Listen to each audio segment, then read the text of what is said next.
ব্রাহ্মণবাড়িয়ার বাঞ্ছারামপুরের এটি একটি গুরুত্বপূর্ণ রাস্তা। মাতুরবাড়ির মোড় থেকে সদর রাস্তায় অবস্থিত মডেল মসজিদ পর্যন্ত প্রতিদিন শত শত মানুষ চলাচল করেন এই রাস্তায়।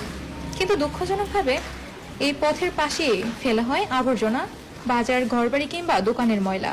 সবই এসে জমা হয় এখানে। আর শুধু ফেলে রাখা নয়, মাঝে মাঝে সেই ময়লা পোড়ানো হয় আগুনে। ফলে দুর্গন্ধ, ধোঁয়া আর দূষণে পথ চলতি মানুষের দুর্ভোগ আরো বাড়ে। এ রাস্তায় স্কুলগামী শিক্ষার্থী, মসজিদে নামাজ পড়তে যাওয়া মানুষ, বৃদ্ধ, শিশুরা সবাইকে এই কষ্ট পোহাতে হয় প্রতিদিন। স্থানীয়রা বারবার বললেও ময়লা ফেলা থেমে নেই, কারণ যথাযথ প্রশাসনিক পদক্ষেপ ছাড়া এই সমস্যার সমাধান সম্ভব নয়। আমাদের আবেদন, মডেল মসজিদের মতো একটি পবিত্র স্থানের পাশে যেন ময়লার স্তূপ না হয়। এই এলাকায় যেন স্থায়ীভাবে ময়লা ফেলা বন্ধ হয়।